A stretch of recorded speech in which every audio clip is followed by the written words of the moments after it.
Welcome to the Bookers Alliance podcast, where we hold the pencil and the pencil is power. Coming at you right now is your host, Marky Mark, along with the man, the myth, the legend, Frank Donaldson. Join us as we discuss the ever-changing landscape of professional wrestling. So hang on tight, you jabronis, and enjoy the ride.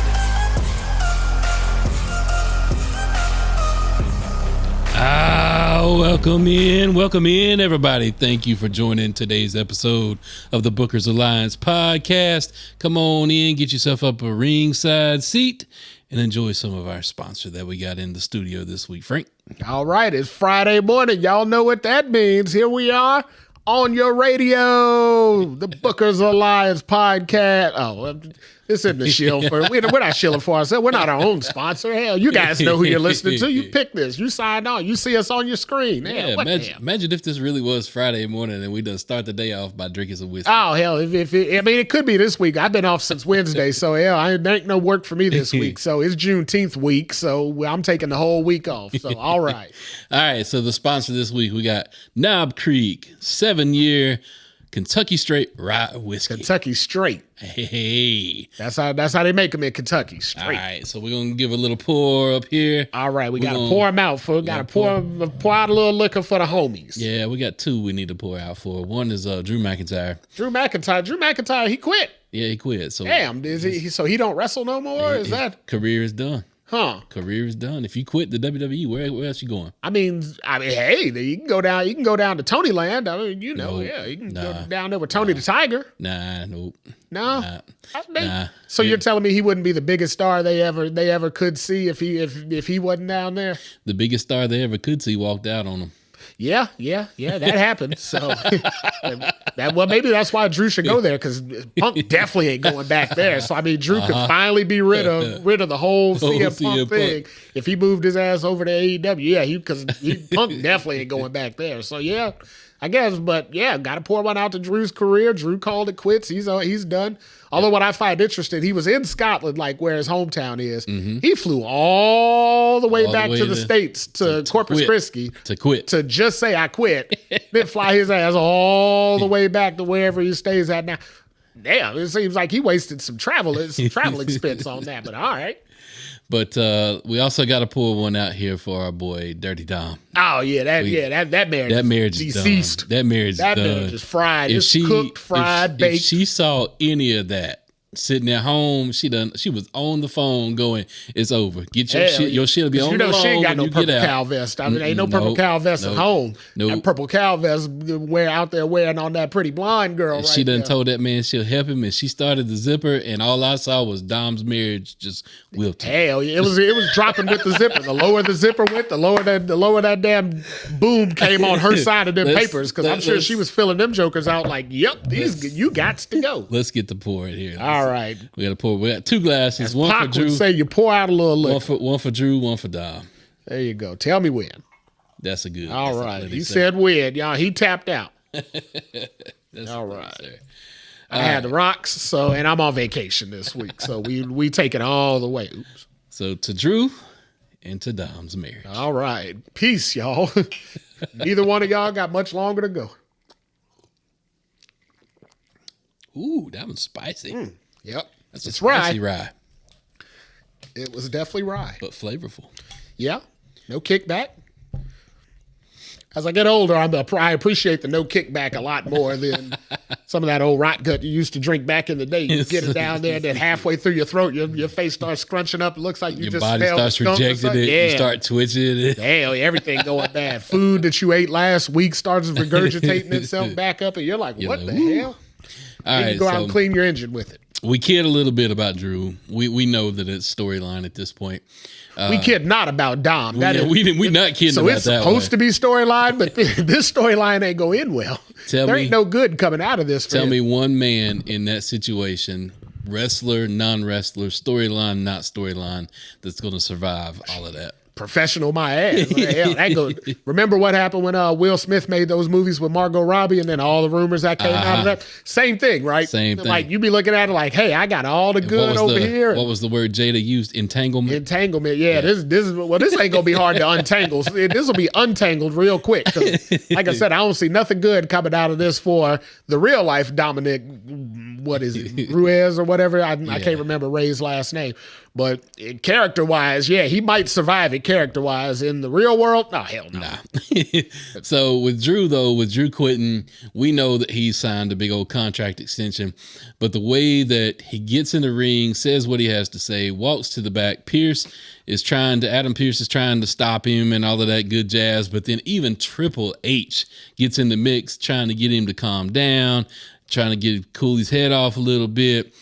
It's all storyline. It's all work because Punk is in Chicago for SmackDown. Yeah, and he's supposed to be telling us he hopes to get cleared. Cleared, yeah.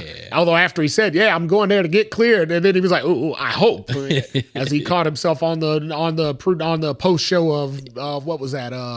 PLE that we just saw. I'm betting Clash at the Castle, and I'm betting the way the storyline is going to spin. Drew is going to show up in Chicago, beat the holy crap out of CM Punk, and is going to be able to do some things and get away with it without being fined because he quote unquote quit. It doesn't work for the WWE. I like that angle. That definitely could work. Although, didn't we, when we did the whole draft thing, didn't we do that with the intention? No more crossover. We're not going to wander into that. After Cody had come on to Raw a few times, and then they're like, no more of that. We're not going to see it anymore. Yeah, first damn WWE in Chicago they're like, yeah, right. All that went out the window, and they're like, we ain't missing this cash cow. It's for the ratings, man. Yeah, the rating. You know how much merch they're going to sell in Chicago? Absolutely. He's going to come out there in a brand new shirt. Now, this is my prediction. He's going to have brand new merch out there, and as soon as he wears it on the screen, they're going to break open a bunch of boxes at the merch stands out there in the commercial break. Oh, yeah. And all of a sudden, you're going to see 1 million of them same shirts right in there. And they're going to have made a shit ton of money. Oh, yeah. But I'm interested to see where this goes. I love the realism angle of it with Triple H being involved. Yep. I also loved they set that up for something else, though, that happened later in the night, which is a topic of our show today. Oh, you mean our peak backstage? Yeah. Right. We're going to get there. It wasn't that convenient. Yeah, we're going to get there. It was also convenient that Triple H wandered his ass out after Drew to get out of there. So that way he wasn't involved in what went down after that. But yeah, I digress. We got to hold off on it. We still got other stuff to talk about. Yeah, so. I'm chomping at the bit, though. Hot damn. I can't wait to talk about that. Woo. So as far as all of that goes, that was really interesting how they set it up. Where it goes from here, we shall see.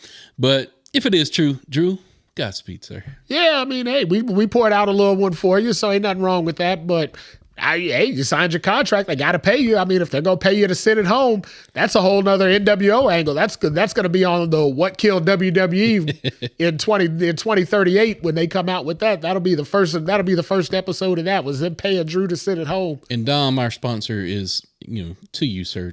Knob Creek. Knob Creek. Mm-hmm, yeah, we know what the ladies are currently saying about Knob. You got hot to it. Hot to it. Spit on that thing. I mean, I think they're talking about the mic, though, right? Yeah, I hope so. That's what we got in front of us is the mic, so we're going to keep it on that. But yeah, that cute little girl out there saying hot to it. You got to spit on that thing with that little country ass. Yeah, so Knob Creek Creek can cause problems out there for a whole lot of husbands. So Knob Creek, if you ain't looking her up for a spot, so what are you doing? Man, I mean, that almost writes itself. So them and Blue Chew, if they had a little co-branded situation, yeah, hell, they could filter it right through this show, because I could transition right from one to the other, no hesitation. Knob Creek, brought to you by Blue Chew. Hot to it. All right. Spit on that thing. All right, let's talk about what else happened on Monday Night Raw. We had a return. We had a return. Also looking like a Colombian. 5 returns. We had a Colombian drug dealer return. Yeah, we did have that. So I think he was inspired by, remember Bad Boys 2? So remember the guy at the end of that, he had the long hair, kind of, they said he looked like Jesus, kind of dressed like we saw Seth. I think he went and saw Bad Boys 4 over the weekend. He was like, hey, I remember back in 2003, I remember that Bad Boy. I'm going to be that character. And then he came out in that, and I said, well, At least it's manly, so I wasn't complaining. I said, hell, it could have been out of Becky's claws, and ain't like she's using it. But, but apparently that was his outfit that he wore for the Kentucky Derby. But hey, look, whatever floats your boat, get in the ring there with, what do they call him? The bisexual Undertaker? Oh, yeah, the bisexual Undertaker. Good God almighty. So putting them two together, you got a dominatrix cross-dresser versus just an out-and-out cross-dresser. But hey, holy hell. We don't hate here on the Boogers Alliance. If I mean, if y'all are listening and that's what you wanted, I don't care what you put on to listen. Just please put something on, right? I mean, I know it's on a podcast and it's private and all that, but I don't need none of y'all here, none of you, because I know it's only dudes listening. It ain't like we got no female listeners listening to a wrestling podcast, but I don't need no dudes out there, with anything hanging low, listening to our voices. We don't need that. So y'all go ahead and put something on there. And if you're bored, hop to it. Get to it. So he comes out, says he's going to declare for Money in the Bank. But Damian Priest, El Champion, he comes out and says, no, you ain't got to go through all of that. Yeah, he said that's a whole lot of nonsense here. Damian said, I ain't got nothing going on Money in the Bank. Let's just step up to the plate. Yeah, he's owed a rematch. I mean, old tradition would say he's owed a rematch, so why not? Yep. So that's going to be interesting. I'm down for that. I'm down to see where that goes. In the past, Seth has bettered Damian Priest, though. Yeah. But we'll see where that goes. They both got bum legs at this point. Yeah, everybody's hobbling around now. Although Seth didn't look so bad coming back out there. I think a little bit of rest and relaxation helped him. And he's still got 3 weeks. So, I mean, he's got a little bit more time left to try and heal up. Just as long as he don't look like he did at Mania. God, if he hobbles out there looking like that, I mean, I'd bring tears to my eyes. Yep. Something else that I want to say real quick, though. Damian Priest, you gave every single one of us a heart attack by what happened, but glad you're okay. God, yeah, I mean, woo. That could have went wrong on so many levels. Yeah, how much you want to bet that move got removed from his repertoire same night? Yeah, I don't know if he'll ever. I could see Triple H in the back as soon as it happened when he got out and he walked, and they were like, he was probably radioing in like, is he okay? Ref's like, yeah, he said he's okay. Triple H took that move, put a black line through it. No more. Said, yeah, we're not using the pencil on this one because that could be erased. Took a black pen and said, nah, hell no. No more. That's out. Yeah. And kudos to Drew for working it into the match. Yeah, I mean, he was like, first he checked on him, and then he was like, let me give you a couple body blows here because I don't know how the hell to get out of this. Yeah, and then he realized I can't beat him like this, so he gets him out, which, I mean, the ref, that was pointless at that point because the ref couldn't have pulled him out. No, the ref wasn't going to have enough leverage, enough energy. And ref wasn't big enough. Damian, luckily for him, he's tall enough and his legs are long enough that he could hang there and still get some brace on his back. Yep. Otherwise, that what we would have seen is that patella and them tendons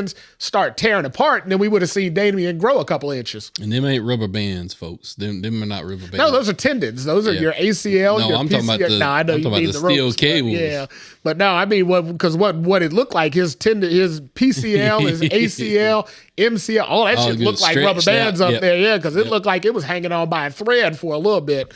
I'm like, there ain't no way and I could see poor Triple H in the back like another champion. Damn, I got another effing title tournament nonsense. He felt like AEW does every other week now, but luckily he saved himself through.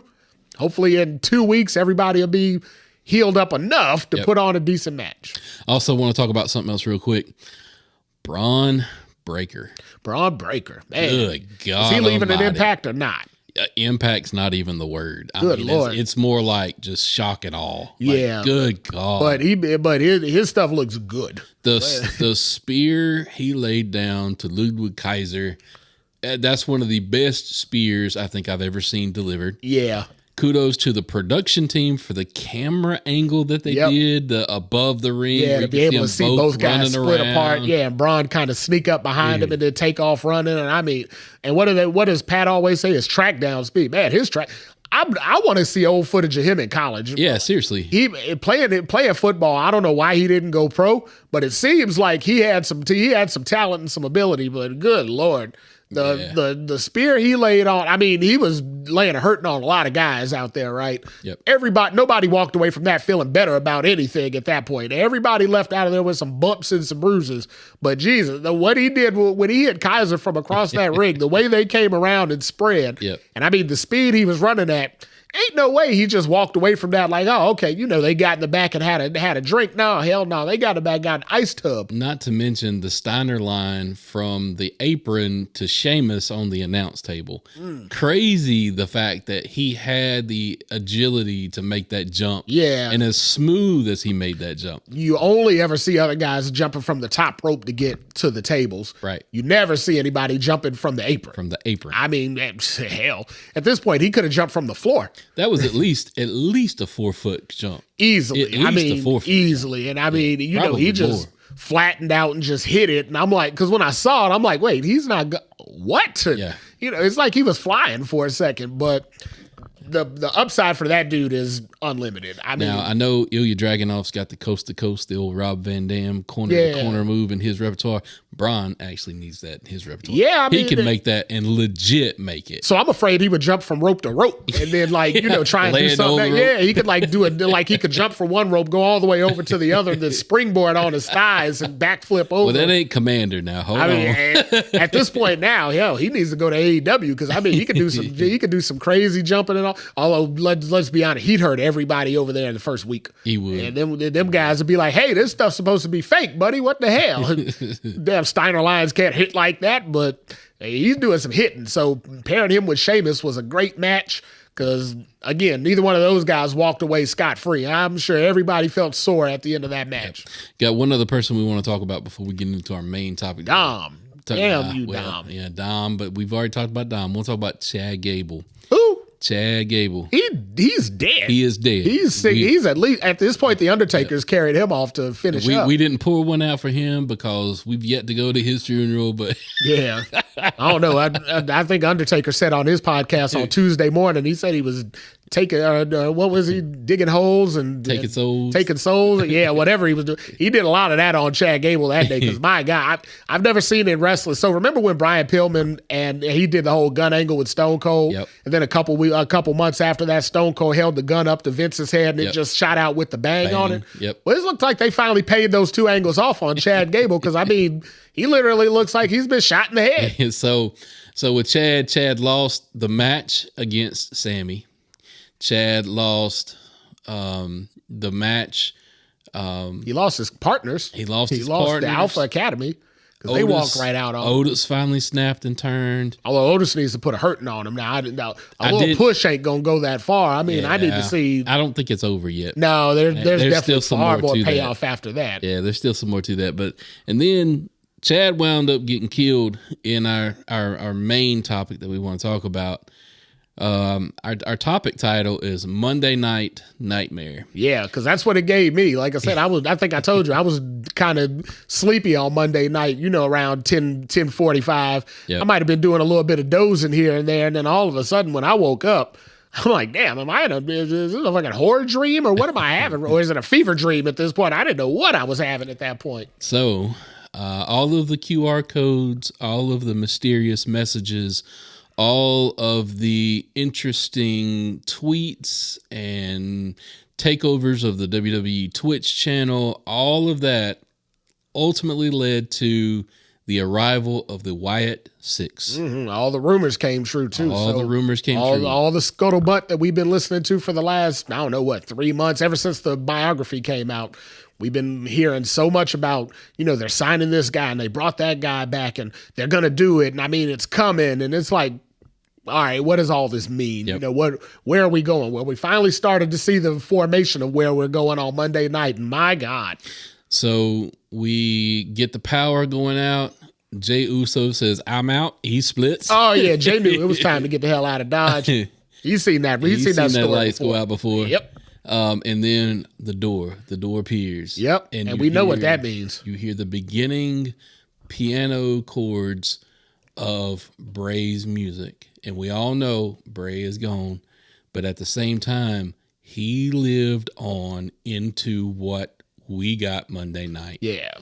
All of a sudden, you see the door kick open, the lights go back out, and then you see a character crawl out of that door looking like she crawled out of the well from the ring. Oh, yeah. I mean, if they're doing the Sister Abigail with her, then all right. But they damn sure picked the right person to play that role, right? Because, I mean, Nikki Cross already, she had that down pat long beforehand. Yep. So that was kind of like a warm up for what she's getting to do now. Cause I mean, she's perfectly cast for that role. And as we talk about what happened, we're going to talk about the masks.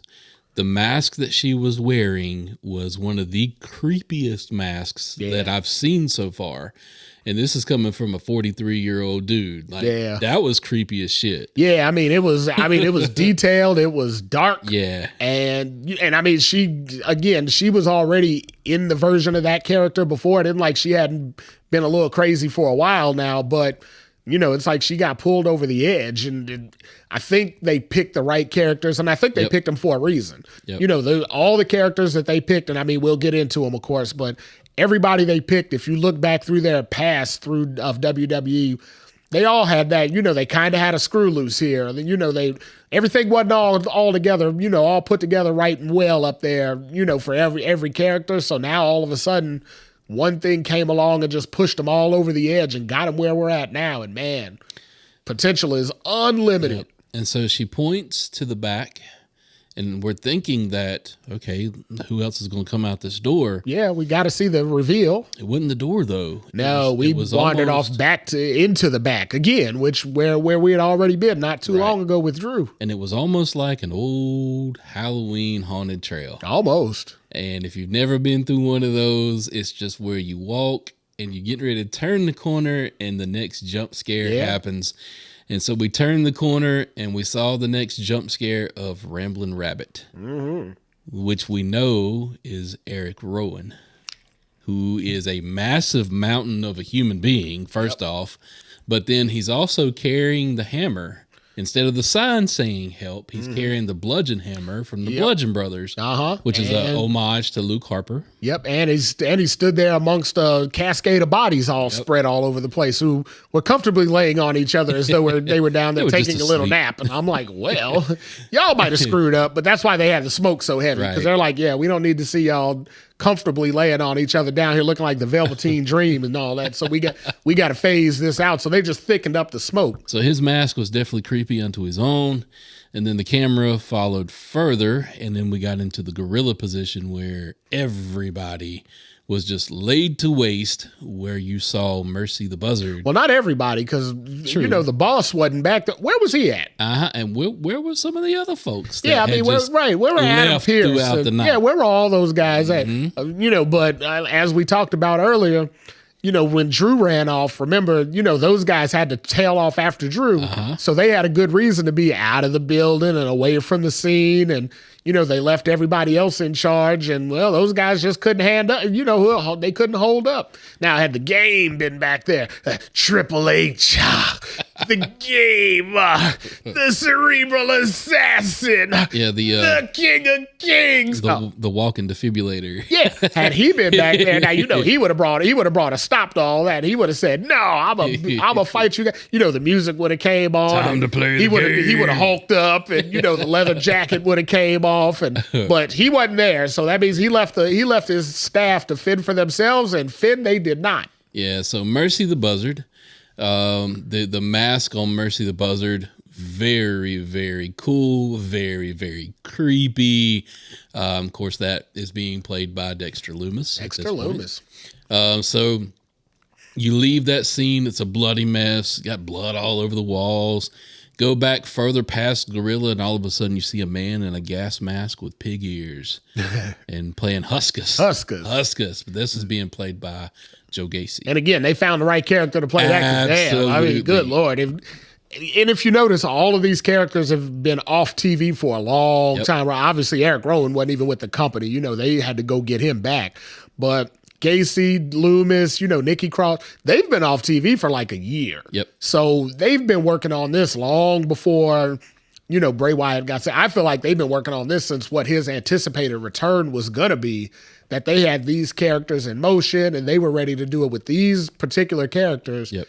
And just, his unfortunate timing of his demise, just kind of derailed things for a little bit. But fact of it, they stuck with it. They held in there and said, we still got this great story, and, we could do it as a tribute to him without having to, rely on him, but we can still do it. Let's just stick with, let's just stick to the path and let's just see where it goes.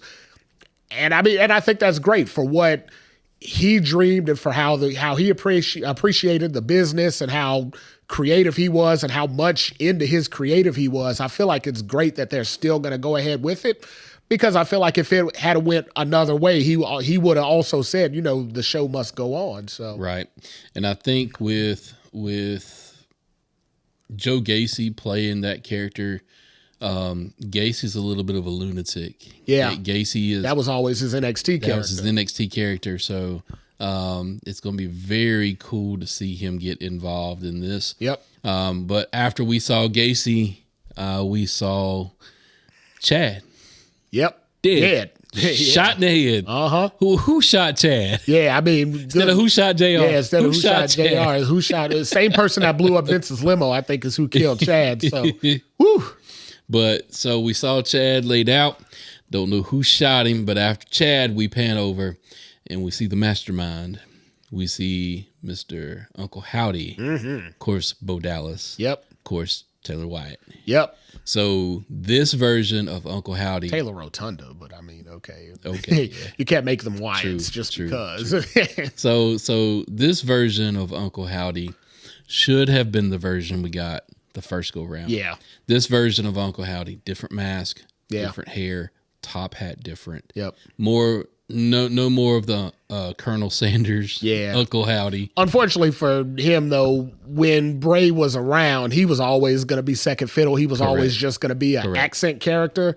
So they didn't put a lot of effort into focus because they were focused on their main attraction. Yep. And I get it, but with all that Bo Dallas has gone through in this last year, you can understand why, he wants to come back and lead it. I mean, so first of all, if nothing else, I know why he went after the talent. I'm just surprised he didn't go after Dom. Because I mean, all of a sudden now, Liv's posting how she's single. Well, Bray Wyatt's little brother just came back pissed. Right. He's like, what the hell did I just see on TV? You know what? I'm going to destroy all of WWE for tearing up my relationship. Because I mean, if I'm dating Liv and somehow or another we break up, oh, hell yeah, everybody that was involved with is paying for this. Yeah, one way or another, they're paying for this. So whether they were ready to cash in on my angle or not, no, we're coming back and we're going to tear up the whole backstage first because y'all wrote this shit that got me broken up with. So yeah, we're taking out creative first. Frank is feeling the frustration. Oh yeah, I'm telling you, if it was me, all hell breaks loose. So as we see Uncle Howdy, finally we get a walkout. They all converge on the stage. We see every member of the new family, and my, what a scene that was. But I will say this, as creative as all of that was, where the hell does this go? I mean, at this point, I don't know. I mean, that's the beauty of it, right? Is that I can't sit here and say I already know where this is going to go. I already know how this is going to end up. It's not like the Cody title reign, which you already know how every match is going to end. You already know where we're going with that. Right. I have no clue where this is going. I don't know how far it can span. I mean, does it happen again on SmackDown? I mean, is this an every show thing? So let's talk about this under our premise, under our purpose, the Boogers Alliance. Let's talk about this for a little bit. As we all know, the Bray into the Fiend, that whole thing and the way it was presented to the wrestling fans, it didn't work. I mean, because you made him invincible. You made him invincible. You made him supernatural, right? Yeah. I mean, this dude was doing all kinds of weird supernatural things. Hell, they burnt the Fiend alive. Comes a couple back, times. Comes back as burnt Fiend, and then all of a sudden into WrestleMania walks through a portal and becomes unburnt Fiend. Yeah, that's what I said. Yeah, there's some crazy stuff that went on with the Fiend. Yeah, we did a lot, but that was so. And as we just said, that was a Bray Wyatt creation, right? Right. So he was the furthest extreme of creativity. He was so creative he got himself released. I mean, when they just realized, God, there's no way we can figure this out. We can't come to common ground. We just got to part ways and, let cooler heads prevail and we'll come back and visit it later. So we lost what really turned out to be probably a year and a half worth of extremely valuable time that we really needed, to have with us. And, we lost it because of it. But without having him in the fray now, you're dealing with a cast of characters that are probably going to be able to, manage a little better because it's not their brainchild. It's not so ingrained in them that they want it to go this way that they're willing to live or die for it. So let me throw out my opinions, and let me throw out how I would take the reins and quote unquote loosely book this going forward. Okay. So to me, the biggest problem with the Fiend, even though I loved the Fiend was unkillable. He was unstoppable. Yeah. He was supernatural, and it got hokey in yeah, some it was too aspects much. of it. I mean, the red light. The red light, the big freaking hammer, carrying around the Hell in the Cell. And then we still had the tie-in with just, with Mr. Rogers, Bray Wyatt, Right. that was still, teetering on between. As far as a story, cool as hell. Yeah. Wrestler, it didn't work. And here's how, whether this be popular or unpopular, I know some people will like it, some people won't like it. This is just how I think the Fiend character could have been saved. Mm-hmm. When you put somebody under a mask like that and you give them superhuman, you're setting yourself up to fail. Yeah. If he would have been Fiend, walked down in this mask, but took the mask off to wrestle, like had his face painted the way that it was in the LA Knight match. Okay. Right? Ooh, that match. I know. That Mountain Dew Don't nonsense. think about Ooh. the match, but just think about how Bray looked during that match, right? Right. So if you take the mask off the Fiend and you're wrestling somebody who actually looks like a human, it's believable if they get beat. Okay. They're human after all. Okay. Right? Yeah. If you would have demasked the Fiend to have Fiend fight a match, I think that character would have lived. I think it would have been better than what it was. They could have found a way for it to live. The only thing is, I just don't know if it would have been the character that it could have been. And I only say this because of past history. So when Undertaker debuted, he was the same way. Remember, he was almost supernatural. He was like a dead zombie, unstoppable. Everybody hit him with their best moves, couldn't beat him. Somehow or another, Hulk Hogan threw the urn dirt in his eyes, and that blinded him enough. But, okay, and that was hokey too. But again, that was 1991, right? The majority of the fans were 13 years old. We were just mesmerized by the whole thing. The key of it was his kryptonite. Right. The urn hurting the urn was his kryptonite. So what they should have incorporated, into the Fiend character was the same thing. Right. It's the same problem they have in the comic books when they write for Superman. That's why the movies all suck lately. He's unbeatable, right? So unless you can find something that can beat him, and it can't always just be kryptonite, you got to find another way. But until you can find something that can beat him, you're dead in the water because you're writing for an unbeatable character and we know is going to prevail in the end. Yep. Same thing with Fiend. The problem is they never found that kryptonite. They teetered into it at that WrestleMania you were talking about when Alexa Bliss kind of turned on him and, screwed things up. Right. That was a bit of the, kryptonite there, but they didn't really tell the story with it. Like, if you want to do something like that, maybe we could do something like, I don't know, let's say in this iteration, if Nikki Cross gets hurt, then that's what hurts, the Wyatt Sicks.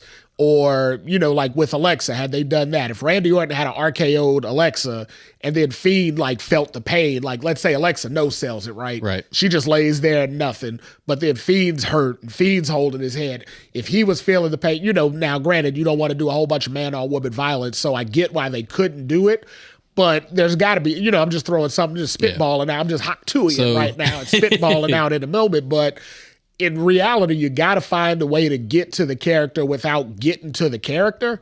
And that's how you defeat a character like that. And they just never got into that. So if I'm loosely booking this new group, I'm not having them wrestle with their masks on.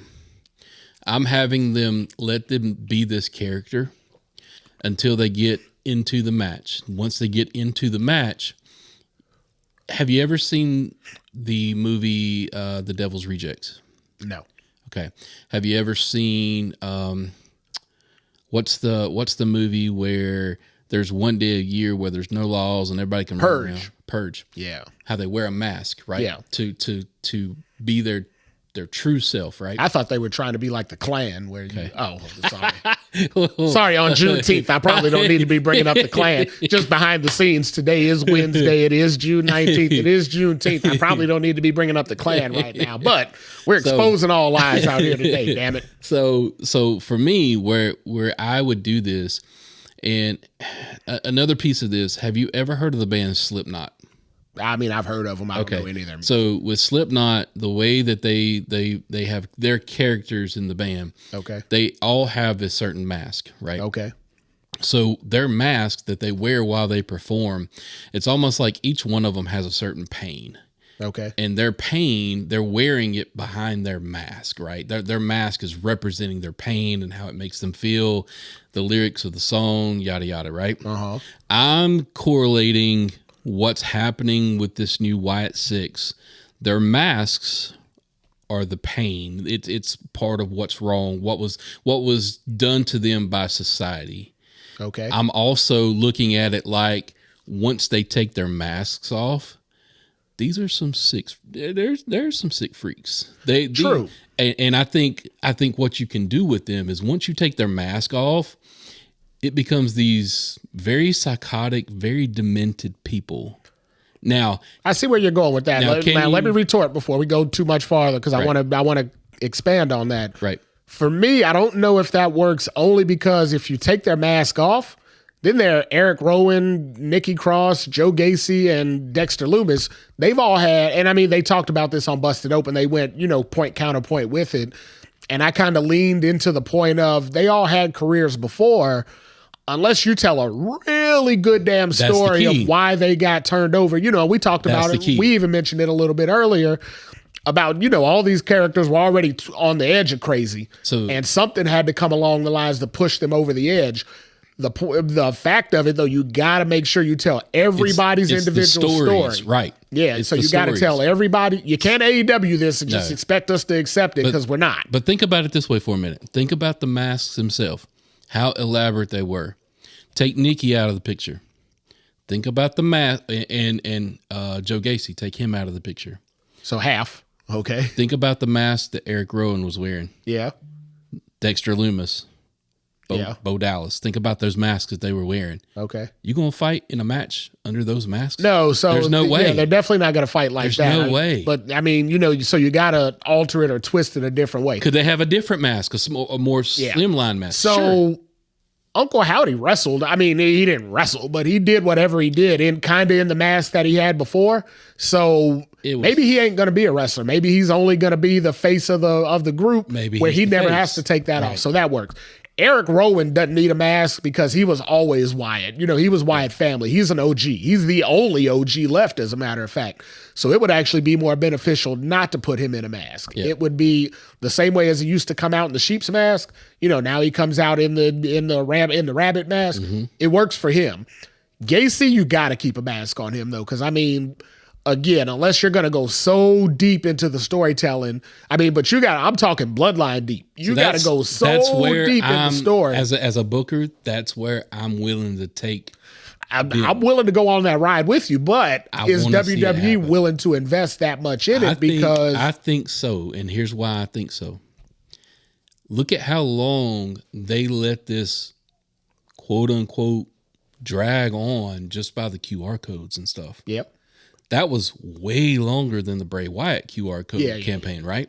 Yeah. So it drug out that long. Now, granted, IWC and Twitter, they were all losing their minds. And they had a lot more to work with. And, right. A lot more moving parts. And even in some of the pieces, it was going, do you not trust me?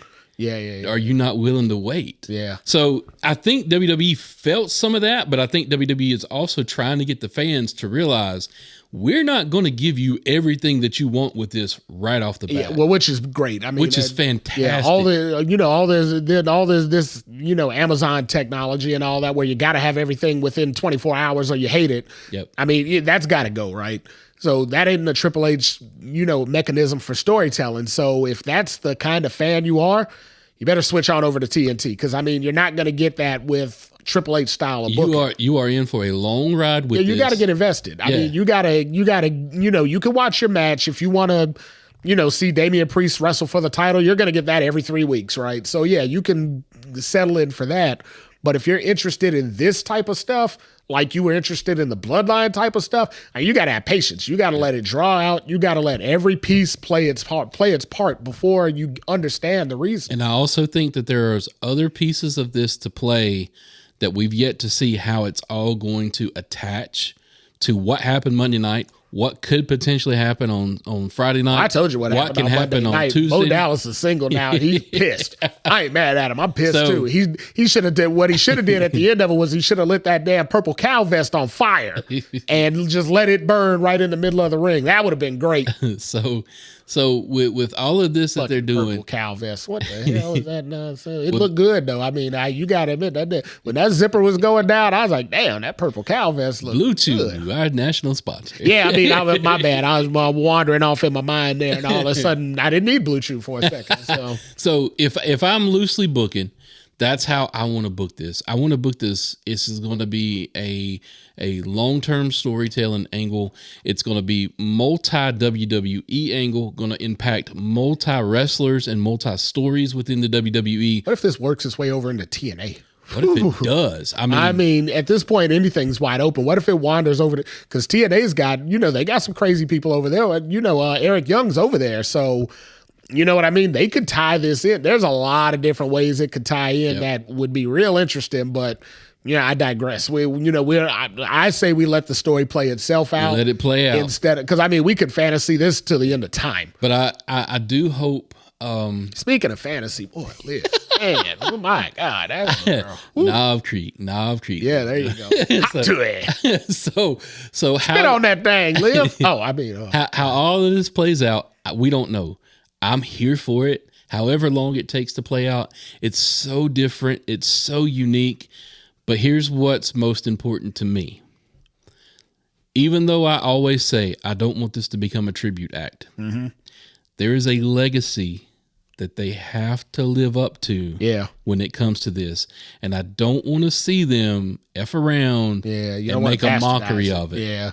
Now, you got to, for as invested in the whole thing as Bray was, you got to at least give him the due that he deserves for being the creative mind that he was and introducing this into them and giving them basically this gift. This is all still his idea. Exactly. He hand created this gift that he left to the business, to the fans, to Triple H himself. He basically said, hey, I'm not going to be here to carry you guys to the promised land, but here's the key.